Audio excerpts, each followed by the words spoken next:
Sorry. Okay. Welcome, everybody. You will have seen Carolyn was here, and she is back. The reconfiguration has worked, hopefully. Yes, I'm sorry. Zoom decided to shut down, but now I'm back. Well, that's okay. Yeah, I think we get going. I'm absolutely delighted to welcome Carolyn Pfluger from the actually, I was going to call it the University of Chicago. I should be precise. Chicago Harris School of Public Policy, but I guess University of Chicago would also work. And of course, the MBER. She's going to present her work on perceptions about monetary policy. But for those who watch along, so we'll have about 45 minutes of the paper presentation, and then there's plenty of scope for questions.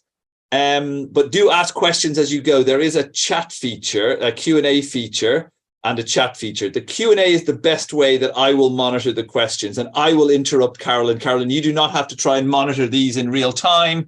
I will monitor them, and when it's an opportune moment, I will try and drop them in. And then at the end, there's a bit more scope for open discussion. And at the end, I may even start to push you a little bit, because you obviously have this paper, but you have many other papers that relate to bond markets, their reaction to central bank and other news. And it won't have gone unnoticed by our interested audience that actually this is a topic that's really relevant right now. So there may be some more general questions then. But let's get to this paper now, and really happy and hand the floor over to you immediately. Thank you so much, Michael, for having me. This is really a wonderful opportunity, and of course, you're doing fantastic work in the area. So it's just great to have the opportunity to talk, for a conversation, to talk about these things. And yeah, as most people here probably have noticed, monetary policy is very much in the news these days. And yeah, generally my research is about understanding how monetary policy feeds into asset prices, and is monetary policy something that can contribute to the safety of the bond market or not, or is this just a matter of shocks? And so this broader research on monetary policy and asset prices had led me to think that really what matters a lot for a lot of financial markets, but also for economic outcomes, is not necessarily just the actual monetary policy rule, does the Fed hike rates as inflation goes up, but also the perceptions thereof, because what people think really matters for what they end up doing, for how they end up pricing things. And so that's where this project kind of kicks in. So, of course, central bankers also think that perceptions about monetary policy are very important. This is a quote from Ben Bernanke, where he said, improving the public's understanding of the central bank's policy strategy reduces economic and financial uncertainty and helps households and firms make more informed decisions. So it's really important what the public perceives about monetary policy strategy. Now, what do I mean by monetary policy strategy? The most traditional way to summarize a monetary policy framework, of course, frameworks are super complicated, but often they're summarized with very simple interest rate rules. And this goes back to Taylor. So this would be something like, as output goes up, central banks should raise their interest rates by half a percentage point or something like that. And now, but this also contrasts a little bit with what the Fed and central banks around the world do in terms of communicating an ever-changing framework, right? If this was just a super mechanical rule, there really wouldn't be much work to do for central banks. And they clearly do work very hard in understanding, how the world changes, what they need to do as different events come up. And kind of understanding how this difference is perceived by the public is important, because it speaks to this very old question of rules versus discretion. How much should a central bank be tied to a fixed rule versus have the ability to react to new, completely unanticipated things that come along? It relates to optimal monetary policy, because if the public perceives, say, a sufficiently anti-inflationary rule, then This can help with macroeconomic stability. It can make monetary policy easier. It matters for risk premia in bonds and stocks, which is something that I've worked on, right? So some of my ongoing work, I've argued that a monetary policy framework or monetary policy rule that is a little more focused on a soft landing, or that is perceived to achieve a soft landing after supply shocks, can also show up in bond risks. And recently, Paul Baudry and Potier have also argued that even like what you watch while trying to learn about a DSGE model inference may just be totally off if instead of having a fixed rule, you have something more like a changing framework. Okay, so what we do here is, traditionally a monetary policy rule would be estimated from rolling macroeconomic data. And what we do here is basically the same thing, but we estimate the perceived, forward-looking Fed response function and we do that using individual professional forecaster data over a relatively long sample. So we just, what we do is we say every month we have, a lot of different forecasters, 32 different forecasters. We work with blue chip financial forecasts, and that we use that to estimate a different perceived monetary policy rule every month. So this is akin to, sometimes analysts do that. They look at the Fed's various forecasts and say, oh, the Fed is forecasting interest rate X and output whatever. And so this must be the implied rule. So basically, we do the same thing for professional forecasters every month, and then find that uses to provide direct evidence that the perceived Fed response to the economy varies quite a lot over time. So it looks a lot more like these forecasters perceive, as changing monetary policy strategy over time. And we also show that this changing perception of the monetary policy framework transmits to short and long-term interest rates and exhibits some interesting learning dynamics. So it really looks like these forecasts are learning about the changing monetary policy framework, and that in turn affects immediately what happens to short and long-term interest rates, which is, after all, the instrument of monetary policy. Okay, so as a roadmap, I will first talk about the empirical approach. I will then show you that the perceived Fed response varies substantially over time and over the monetary policy cycle. Then I will talk about, I think I will actually flip the order. I will talk about the learning about the Fed's reaction function from high frequency FOMC surprises. So does it look like forecasters actually learn from actual decisions? And then I will talk about the transmission on macroeconomic news events and how this feeds into term premia and long-term bonds.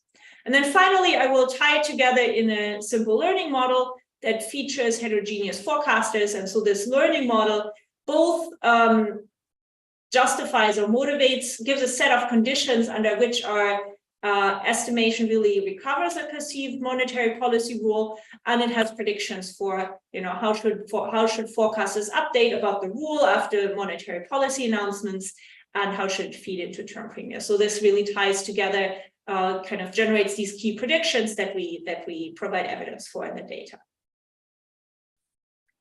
Okay, of course, there's a lot of fantastic work on this topic. I will just say, I think what we contribute is we estimate a time-varying perceived monetary policy rule over a fairly long sample, and that allows us to talk about learning and interest rate transmission, of how these perceptions, where do these perceptions really matter, and how are they formed from actual decisions. Okay, so here's our data. So the data that we use is blue chip financial forecasts. And the advantage of this data is that, so participants in this data would be someone like the chief economist of Bank of America, or someone like that. And the way the questions are asked is, A, what are your predictions or what are your forecasts for the Fed funds rate 1, 2, 3, 4, 5 quarters out? What are your forecasts for various interest rates, the 2-year rate, the 10-year rate? And then most importantly for us, what are your assumptions for real GDP growth and CPI inflation that you use to make these interest rate forecasts?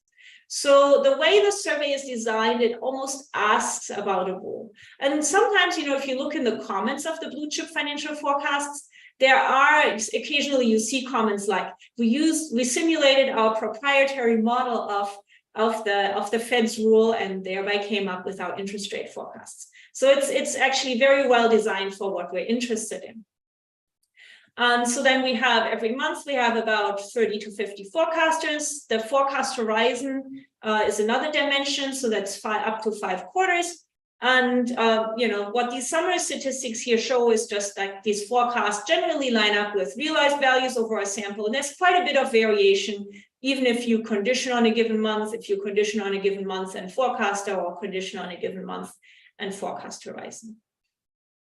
Now, this is what the data looks like. This is December 2005, right after Hurricane Katrina, when there was a lot of uncertainty about how the economy would recover. And so each dot here corresponds to a forecaster and forecast horizon combination. This is the output gap forecast on the x-axis, and then the policy rate, the Fed funds rate forecast on the y-axis. So what we do with this data is we estimate every month, we run a panel regression where the panel consists of this cross-section of forecasters and the various forecast horizons. And so we run 2 rules. We run what we call a basic rule. We run these are the Fed funds rate forecasts onto the inflation forecasts and output gap forecasts. And then we run also a similar estimation, but with inertia. So we additionally control for the interest rate forecast 1 quarter prior. And economically, I think the difference between these 2 rules is that this gamma from the basic rule effectively captures more of a perceived long-term response of the policy rate. Once you control for, the interest rate 1 quarter prior, I think so we end up capturing more of a short-term response. And so this ends up having economically interesting differences. So the key assumption here for this estimation to make sense is that the forecasters agree to disagree, which is something that Caballero and Simsek have used in their recent model of opinionated markets. So the key assumption is that the forecasters agree to disagree about the output gap, but they all use a sort of rule to then infer their forecasts for interest rates. Carolyn, sorry to interrupt you, and it's me interrupting because this is just a question that's entered my head, rather than a question from the floor. But the way you described the question in the survey, is this what they think the Fed funds rate should be, and what they think the interest rate and GDP will be, and therefore it's their rule, or is it literally they are saying what they think the Fed will choose? And why the Fed will choose it is what they think. So it's the latter. Okay. Yeah, it's not a prescription, it's a prediction. Okay, fine. Okay, thanks. Yeah, thanks for asking. Yeah, and so we include a forecaster specific intercept, which we think captures potential disagreement over the natural rate. And the simplest way to think about it is if the coefficients, the monetary policy rule coefficients are shared across forecasters, but we actually do quite a bit of robustness to allow for potential heterogeneity. And I think all that matters is that to the extent that there's disagreement about the rule, we need it to be orthogonal to the disagreement about the immediate output and inflation forecasts. Now, going forward, I will mostly focus on gamma hat, which is the output gap coefficient, simply because in our sample, inflation was pretty low and stable, so there just isn't that much going on in inflation, unfortunately.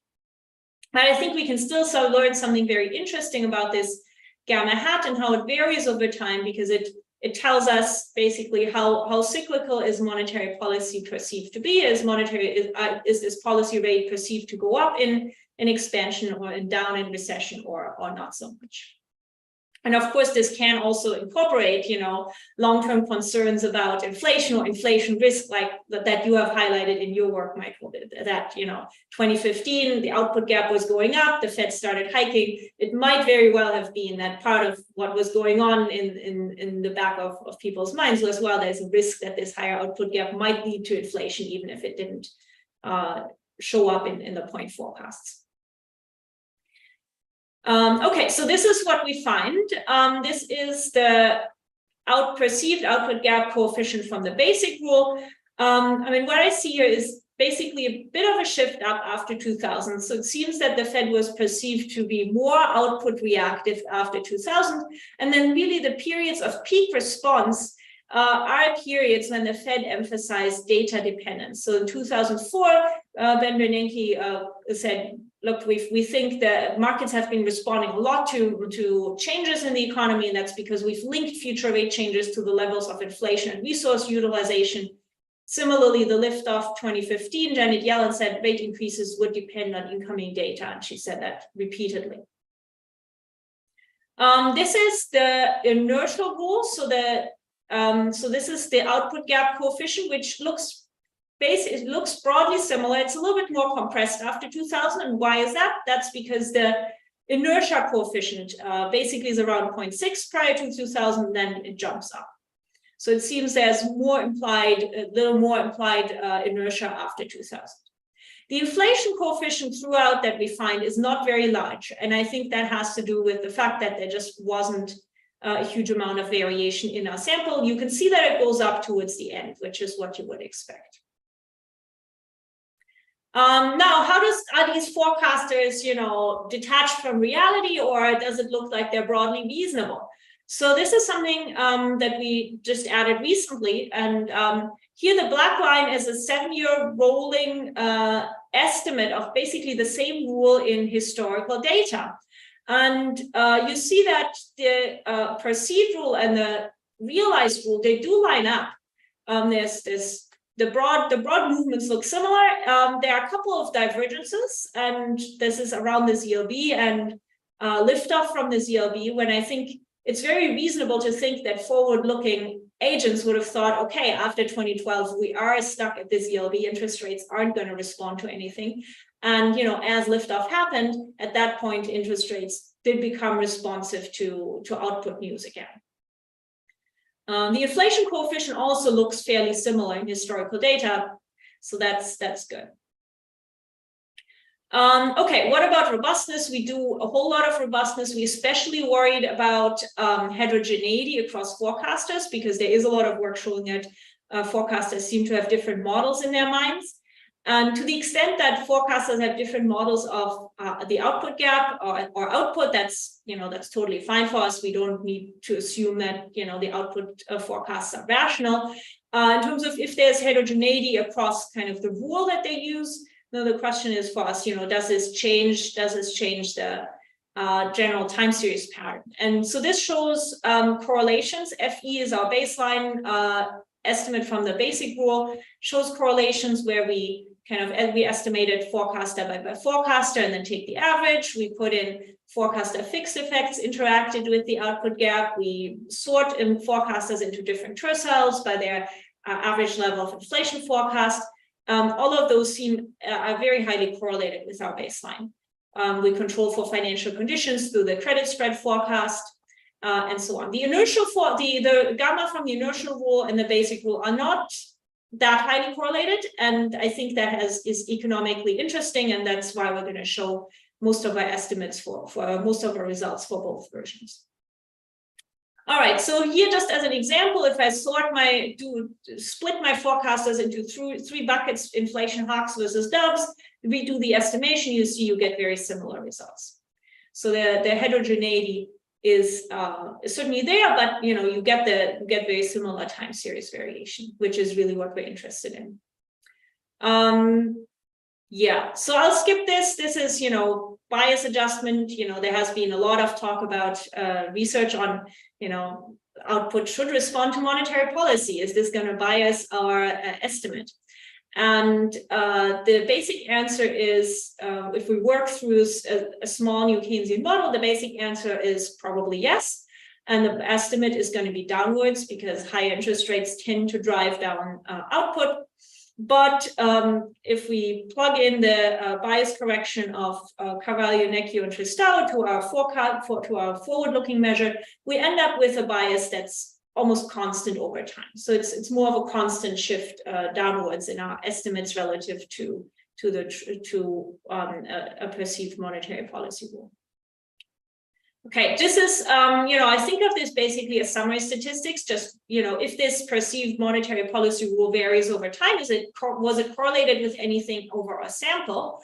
It turns out that the strongest correlate is the slope of the term structure and a dummy for whether we're in a tightening cycle. So that means that when the term structure is upward sloping or the Fed is tightening, this gamma hat is higher, and monetary policy is also perceived to be more data dependent.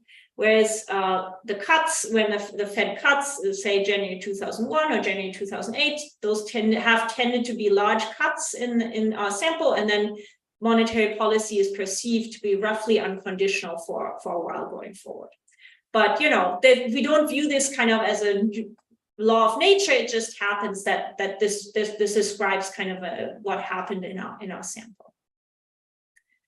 Okay, so what about learning? So if these forecasters observe the Fed, and they certainly do, then you would expect them to if these forecasters observe the Fed, and there's truly a time-varying monetary policy rule in the background that they're trying to learn about, you would expect that they should update in response to monetary policy surprises.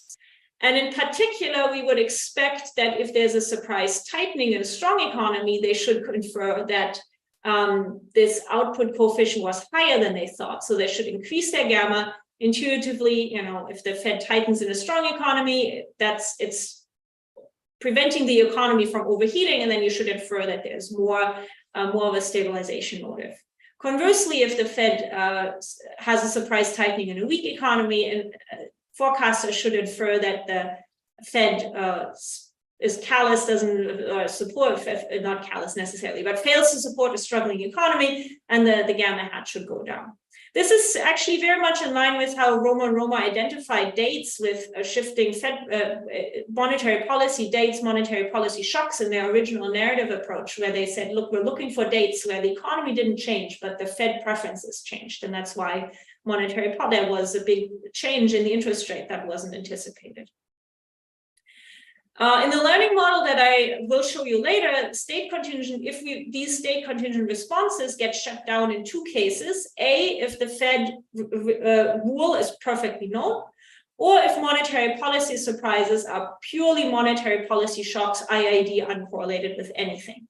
So those are then end up being things that we can hopefully rule out with this analysis.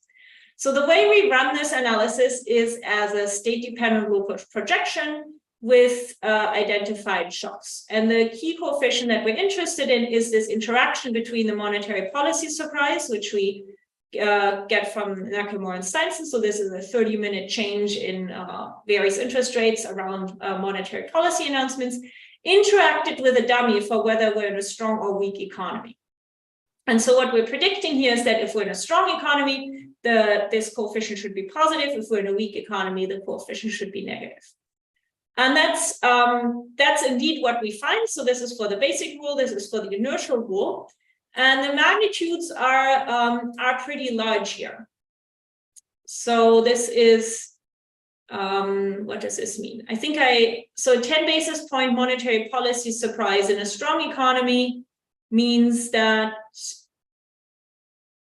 I think the magnitude, this is, I think, outdated. I think the magnitudes are even something like half a standard deviation increase in the perceived monetary policy rule. But just to contextualize, a 10 basis point surprise is quite big, right? Of course, that would be large. Yes, yes. So this is, the impulse responses here are to a 1 percentage point increase, which of course never happens. And the surprise just for scaling. And you see that the basic gamma hat goes up by about 0.7. One standard deviation of the basic gamma hat is, I think, around 0.3. So I think that's where this comes from, that a 10 basis point hypothetical surprise would correspond to a 0.2 standard deviation increase in gamma hat.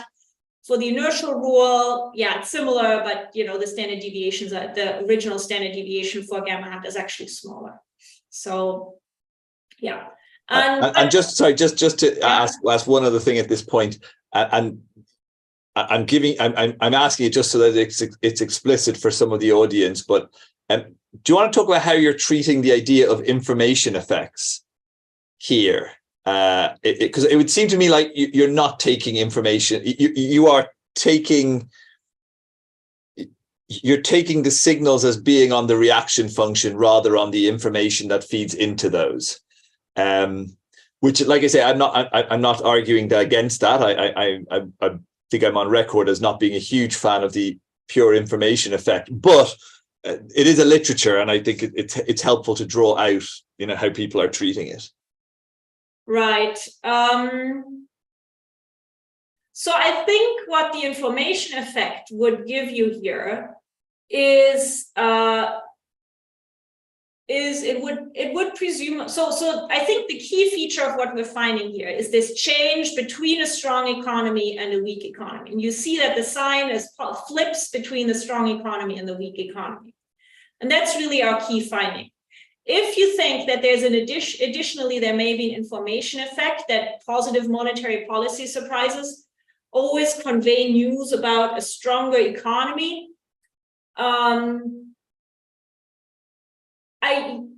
maybe that would I think that should have the same effect across a strong and a weak economy, and B, that should be fairly orthogonal to this monetary policy rule gamma hat that we're really interested in. So I think especially because we're looking at the state contingent responses, we're looking at something here that's fairly orthogonal to the information effect, which might or might not be going on in addition in the background. Yeah.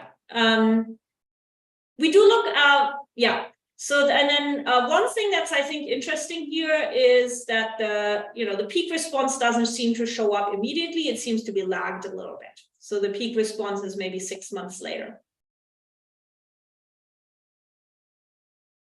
Okay.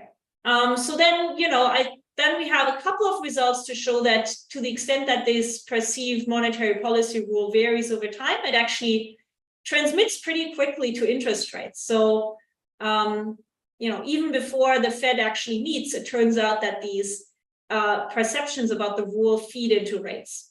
One way they feed into rates is around macro news events.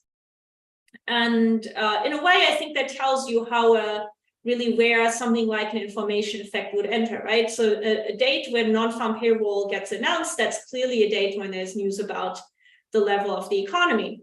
And here's the prediction that we have is, of course, people have run these sort of analyses before. Swanson and Williams have in their AER paper, Hamilton, Pritt, and Borga have used this to infer their, they've used that to get a perceived monetary policy rule over not really time varying like we do, but over longer sample. Of course, REFED has a lot of work that also looks at similar regressions. What we're adding to that is that we're looking at the interaction between this gamma hat from our survey regressions, and we interacted with the macro news surprise. And the prediction is that when our forecasters perceive monetary policy to be very data dependent, gamma hat is large, then a given piece of macro news should also move interest rates more. So the B3 here should be positive. And this sort of regression is, I think we view this as an additional validation of our estimation in completely separate data, in high frequency data. And we also view it as at least partly addressing the concern that output is going to respond to monetary policy, because here within the day, of course, the non-farm payroll announcement is fixed. It's not going to respond to the interest rate change on the same day. And so here's what we find. This is only for non-farm payroll. This is the coefficient we're interested in. So we see that indeed, when gamma hat is large, macro news tends to lead to a bigger change in interest rates. We look at the 3-month, 6-month Fed funds futures, 2-year treasury rates, which are sometimes used as a monetary policy indicator. It's a bit more forward guidance dependent. And then also the 10-year treasury rate, mostly for comparison with Swanson and Williams. Now, this is our basic monetary policy rule estimate. If I switch to the inertial estimate, the results actually get stronger, especially for the 3 months and 6 months Fed funds futures. Why is that? Well, once you control for inertia, you're picking up on the perceived short-term response of monetary policy to the economy. So especially for short-term interest rates, this should be stronger. So this lines up very much with the economic interpretation of these two coefficients here. Okay, so it seems like interest rates respond to news differently depending on what the perceived monetary policy rule is, and this is completely separate data. So Carolyn, one question from the floor from Alina is, have you looked at all, or can you say anything about how intensified central bank communication and Fed communication in particular over your sample may have impacted perceptions of the policy rule? You sort of alluded to this when you talked about forward guidance, right? That's one of the big examples of communication, and you had big changes around that event. But did you look any more broadly at that issue? Can I, before you go on, may I interject? I think a huge deal there is the inflation target itself. Right. Yeah. Yeah, I mean, I think the advantage of the reason that I like our measure is that it's that it's kind of like a revealed, it's revealed by forecasters, right? It's an empirical measure that varies over time based on what forecasters tell us that their forecasts are. I mean, one can, and in principle, yeah, one can use it to track over time, say how, did a particular communication work or not. I think we looked at it a little bit, but we found, I mean, as you probably know, sometimes communication has one effect, sometimes it has another. So I'm not sure we have a, very, yeah. I mean, I think we provide a tool that can be used to investigate these things, but I think others like you guys actually are probably better situated to look at the text directly and then say, which one matters, which one's not, doesn't matter. So yeah, I mean, so in short, we have looked at a few events. We haven't really seen any particular super strong links, but we should probably look at it more. But I think the nice thing about what we're doing here is that it's not revealed preference because it's forecast, but it's something that is a tool that should work for evaluating that sort of communication potentially. Yeah, maybe we'll discuss it more at the end as a general topic. Thanks. Yeah, thanks. Okay, and then so what about term premia? Term premia is, something that that I'm very interested in. They're often, sometimes when you listen to monetary policy discussions, they're sometimes viewed as something that's a little bit outside the scope of monetary policy, like long-term bond yields went down, but that's term premia, so probably not that much we can do about it. But where should term premia come from? Asset pricing 101 tells you that investors should require an additional return when they perceive an asset to have high beta. So an asset that pays out in states of the world that you don't really care about should be riskier, and you don't want to pay as much for it. Now, the beta for long-term treasury bond here is roughly inversely related to gamma divided by 1 minus rho. So the long-term monetary policy response to output.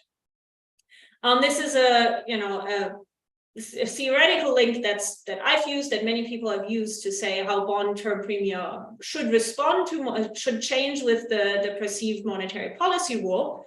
And I think it can also provide a potential explanation for why sometimes long-term bond yields are so super sensitive to monetary policy surprises, right? We've seen that a monetary policy surprise, I've already shown you that it can move the perception of the monetary policy rule, it can move gamma hat. And that might explain why long-term bond yields respond differently than you would expect under just where the policy rate is going in expectation. So the way we test that, because realized returns have a lot of noise, the way we test that is by computing a subjective expected bond risk premium also using forecasts. So that's the yield today, the expected yield in a year, and then we subtract the one year interest rate as to compute an excess return. And here's what you find. So for the gamma from the basic rule, which is the more of a which is the perceived long-term monetary policy response, we find that a 1 standard deviation move in this perceived monetary policy coefficient lowers subjective 6-year bond risk premium by 60 to 80 basis points.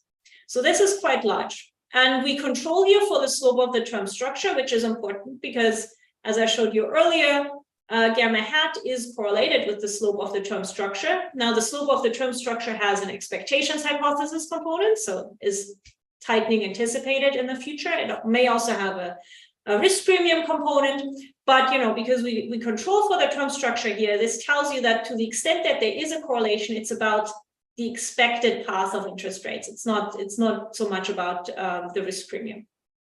And then we also control for principal components. Now, so this is for the basic gamma, the long-term gamma. From the inertial, the gamma from the inertial rule is not as strong here, and that's in fact as expected if it reflects the perceived short-term response. So long-term, the safety of long-term bonds should depend on how are interest rates expected to move with the economy in the long term. We can split that up a little bit further. So this is the inertia coefficient itself, the inertial gamma from the inertial rule, and then I also put in the perceived inflation coefficient just for good measure. And what you see here is that the inertia, the perceived inertia also drives down the subjective bond risk premium, which is exactly what you would expect if the long-term response is basically inertia plus the short-term response. So not totally clear how it's split up between inertia and the short-term response, depending on whether we control for principal components. But I think I actually prefer the version where we don't control. So this tells us that, the perceived long-term output interest rate per movement is priced in term premium, and historically, this change in inertia actually seems to have played a role in that. Okay, so how can we think about this a little bit more systematically? The model that we decided to write down is very simple, and it's to clarify things. So we assume that the interest rate is described by a monetary policy rule, where the coefficient on the output gap is unknown. We assume that the output gap is exogenous here, which makes the learning problem a little bit simpler. Of course, in reality, output is not exogenous, but I think this captures the main forces that we're interested in here. And for simplicity, we assume that the persistence of the output gap in interest rates are known and constant. The key problem that forecasters face is that they need to learn about an unknown time-varying monetary policy rule. They agree to disagree. They receive heterogeneous output signals and use those to form interest rate forecasts. And then we also allow for a degree of overconfidence in the prior, which means that forecasters may think that the variance of the monetary policy shock is greater than it actually is. So when this U is thought to be more volatile than it actually is, this means that in their updating, the forecasters effectively put too much weight on their own prior. So they're overconfident in their own prior and don't put enough weight on the observed public interest rate, the public signal.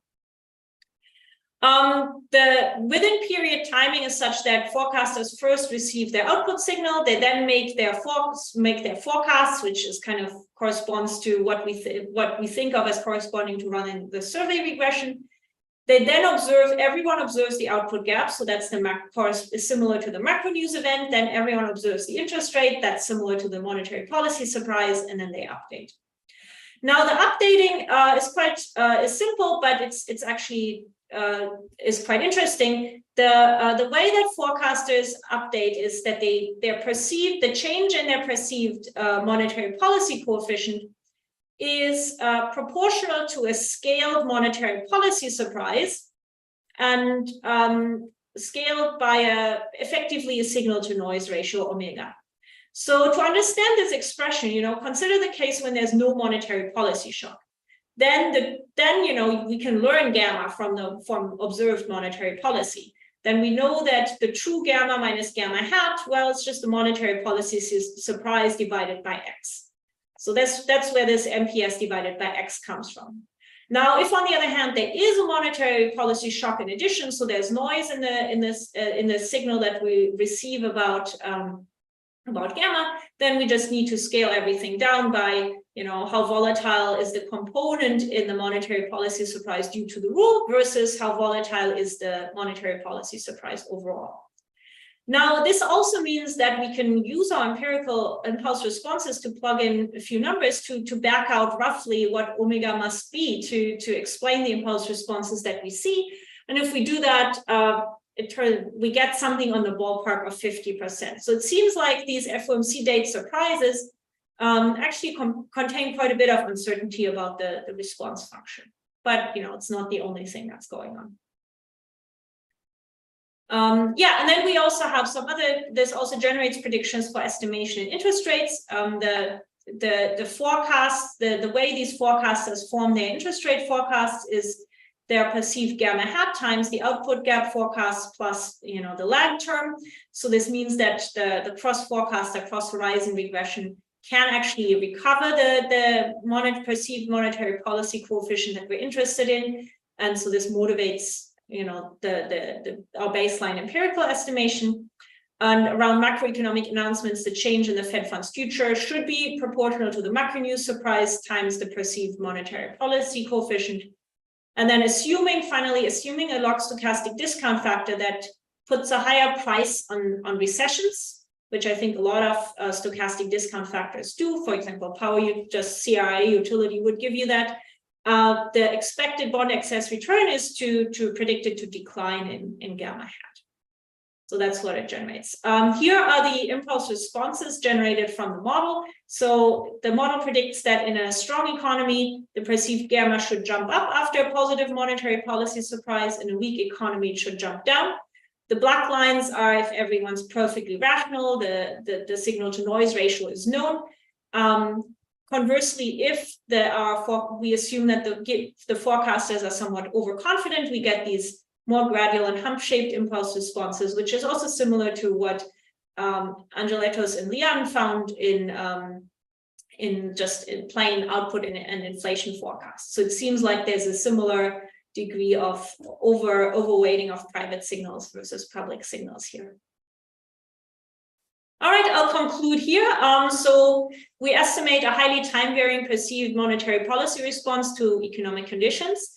In sample, this perceived monetary policy response is correlated with easing or tightening cycles, but it's not particularly correlated with unemployment itself. We show that that forecasters update their perceived monetary policy rule from FOMC date surprises, which is in line with the model of learning about an unobserved monetary policy rule. And this perceived monetary policy rule gets transmitted to short-term interest rates through just the response to macroeconomic news, and also to long-term interest rates through the term premium. So I'll stop here. Wonderful and precision timing on the ending time. So Rafet's camera has come on, which makes me think that Rafet will say something. If I'm allowed. You are always allowed, sir. Over to you. So this is great. Very well done. Few things that were on my mind. You talk about the inertia rule, but the rule you showed had no inertia in it, right? So I'm a bit lost at the very beginning when you showed the rule that you're estimating. Here we estimate two rules. So this is the rule without inertia 1. Yeah. And then 2 has inertia in it. Okay. And then the gammas you were showing were from the second rule. I always show both. Okay, cool. So one question that I have, okay, so one comment is your exercise on term premium, relating that to the monetary policy rule. There's a paper by, I'm sure you know this, but there's a paper by Taylor and Smith in the JME that works out a closed form solution for this, and relates the decline in the long-term yields in the US to a more activist monetary policy rule by the Fed. Yeah. So that's exactly right. Yeah. Okay. So that's one that's, whenever one thinks about these things, I think that's the paper to go to. The other one is. Yes, I know the paper. I mean, Bianchi, Letter and Ludwigsen make a similar point in their. That's right. That's right. But the first, that's actually an old paper. The first is Taylor and Smith. And I mean, it's a great paper in general. Yeah. I know the paper. Yes. Great. Thank you. I'm sure you do. Okay. So here's a question. When you take these forecasts from Blue Chip and you use them as forecasts for output growth, inflation, whatnot, they blatantly fail any rationality test. And one interesting question here is, even though they fail those tests, can you use your Taylor rule estimation as these guys have some crazy outlook, but at least it's internally consistent. Exactly. So that's but that's a question about, I think, the R squared of your estimated rule per forecaster, right? That is, can you say that, each one of these forecasts are off in an objective sense, but from this person's mindset, they fit together, so that this, right, and that depends on how quickly time varying your parameters are. If they are time varying slowly enough, R squared within each, in a sense, regime is a good measure, right? You're saying, given the output and the inflation forecasts, and given my estimated parameters, actually I know what this guy's interest rate forecast will be, because that person is internally consistent. I think that would be a very nice application. So the R squared of this first regression here is 70%. That I would think is very respectable, and essentially says, these people might be making objective mistakes in their forecasts, but at least they are thinking of a coherent world where inflation, output, and interest rate are, in a sense, correctly tied together. That's how we think about it. So just also, in terms of like compared to the historically rolling regression, I think that it's relatively similar. I think also helps with that. That their forecasts, what we get here seems to be not crazy in that sense. So just while you're on that, and Rafet, come back in with other points in a second, but it's directly related.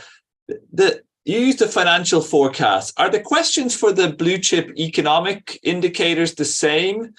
Or because what would be really nice would be to, if you want to talk about this idea of essentially disagreement, and I'm massively in favor of this, as you know, because of the latest stuff I have with Anna, is just looking at this kind of disagreement. But what would be really neat is if, say, one of the blue chip forecasts asked them, like, what do you think is going to happen, as opposed to what do you think the Fed will do, right? So I can understand Fed's reaction function, and I can understand a different view about the economy. If I think the Fed is making a complete hash of their view of the economy, but you ask me to predict what they will do and what the forecasts that lead them to do that are, then I'm going to tell you, essentially, I'm going to try and predict the green books and the blue books. Right. Whereas if you ask me just what I think will actually unwind, I might tell you what the Fed will do, but I could tell you something very not consistent with that interest rate from the economic outcomes. If I think the Fed's made a mistake by raising too quickly or raising not enough, I should have a very different view of the world to the Fed.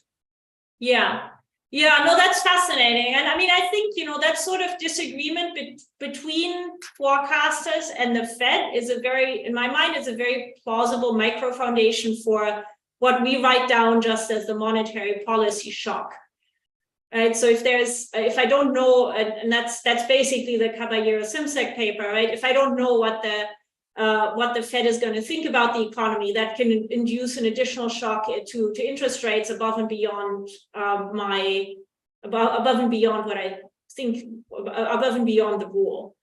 And I think, I don't think it would change our exercise in any way, because we're already accounting for like an IID monetary policy shock. Now, it would be fascinating to figure out what people think the Fed thinks, but I don't know how one would go about that in the data. Yeah, so the only reason I raised it is because I've never really worked with the blue chip data, or not that closely. And actually, your description of what they were asked in the financial indicators one was different to what I thought they asked in the economic one, but which could entirely be because I don't know the question well enough. Yeah, but if you had different questions, I don't know the economic forecasts as well. It's both the same question. It's exactly the same question, and it's an unconditional forecast. Yeah. Right. But they somehow, I mean, for some reason, we concluded the economic forecasts weren't as useful for us. I don't know why. Maybe because there aren't as many interest rates in there or something. I think that might have been it. But I mean, in principle, one could think about linking the two because it's a lot of the same institutions that are. So one thing that you can do that would be helpful here is, of course, the staff has a different mandate. But it's still a worthwhile exercise to take the Green Book inflation outputs and interest rate forecasts and do exactly the same thing for the Green Book and say, here's the staff's, implied Taylor rule. Mm-hmm. And that really is your disagreement on the rule, right? The problem there, of course, is the staff is under explicit orders not to move the interest rate too much. But nonetheless, it has to be internally consistent. So you're going to get something, and it's going to be interesting to see what it is that one gets. Yeah. So, I mean, what we have done is we've looked at the summary of economic projections, which has, that's FOMC members, and the question there is a little bit different. The question is, what are your economic forecasts? And given your economic forecasts, what do you think interest rate policy should be? So it's not a forecast, it's, your opinion. That's all. We can only do that for a relatively limited sample because those were only available, I think, starting, 2012 or something like that. But we have liftoff, and you can see that this increase in the perceived gamma hat around liftoff for the private forecasters is also in the summary of economic projections, and it happens a bit earlier in the summary of economic projections, which I think is interesting. So it seems like the Fed is a little bit ahead of the private forecasters on that. Okay. So there's a question from the floor which I want to bring in, and it was leading on to the topic I wanted to come back to anyway. So this is from Yihang Eng, who says, relating to the earlier discussion, it does seem based on professional forecasters' report they are somewhat affected by the way central banks communicate, at least in Malaysia. Some of them explicitly state that they are looking out for presence, absence of specific terms within the monetary policy statement as an indicator of whether the central bank has reached its terminal rate or not, and I guess a bunch of other things. Liftoff, was always a key thing they were monitoring in the Fed's case. It'll be interesting to see how these communication events affect professional forecasts, especially since there is research showing that it even affects non-experts, Twitter traffic, etc., following whatever it takes. So I guess with that as baseline.